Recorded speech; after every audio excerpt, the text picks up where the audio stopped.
My name is Bruce Landers Miller, and I invented Brazilian Jiu-Jitsu, and I am teaching it to my children.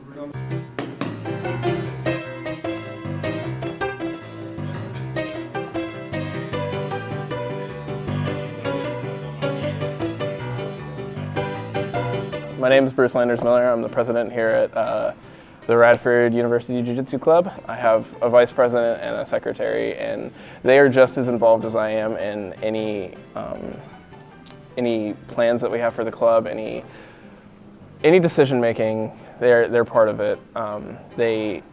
All the members dictate what they learn. They dictate how they learn. They dictate at what speed they learn. We all learn, and it's not just about who leads and who runs. It's about, we really are a family. It's a lot about joint locks. It's about joint manipulation. It's about knowing the body and knowing how to manipulate it in a way that you can disable an opponent without striking them, which is really cool. And I think it's not as barbaric as boxing or kickboxing, but it definitely has its place. And obviously it does when, if you look at the UFC or you look at any, mixed martial arts competition, a lot happens in a submission, a lot happens on the ground. So we kind of try to teach people here that you can defend yourself without really injuring somebody.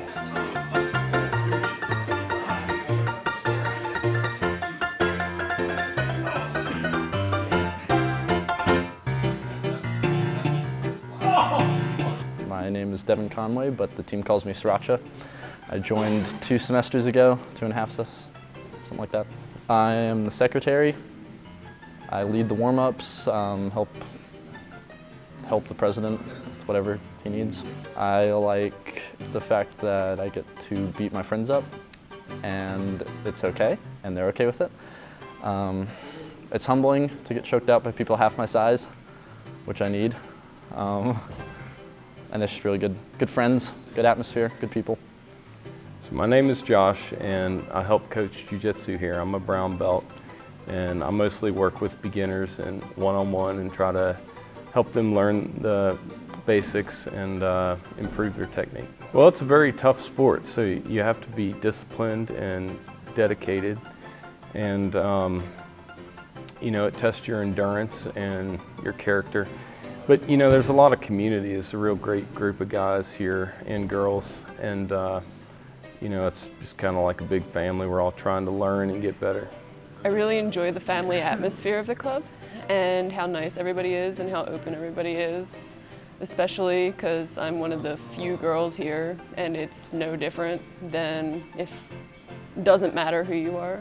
I thought it would be weird being one of the few girls here, but it honestly does not make a difference, because once you learn what to do, you don't even think about it, because your goal is to submit the other person, not even a thought in your head what the gender of the other person is. I feel more confident walking around on my own, knowing that if someone came up to me, they would have no idea that I know any defensive skills at all, and I'd be able to at least get away in a case where otherwise I might not be able to. I never had the chance to do this sort of thing when I was younger. Like, I wasn't involved in wrestling or football or anything like that when I was in high school. And I kind of joined, came around here because I started getting into the UFC, watching fights with my cousin a few years ago, and I wanted to learn how some of those fighters did things, learn a little bit more about it. I think that joining this club, it kind of taught me that I'm not really made of glass, that I'm not gonna just shatter when somebody hits me or when you get tapped out or choked out. All you have to do is just get back up and you'll be fine, just maybe are a little sore the next day. When I joined the club, it's the acceptance, immediately. It washed over me. I couldn't believe that, they just took me in and they're teaching me and they were showing me what to do. And, from going from 0 to 60, from knowing nothing to knowing, it's not that long. As long as you show up and you are active and you build with one another, it becomes part of your life. It's not just a club. It's not just a sport. It becomes who you are. It's a lifestyle. And again, I can't say enough how much of a family you become.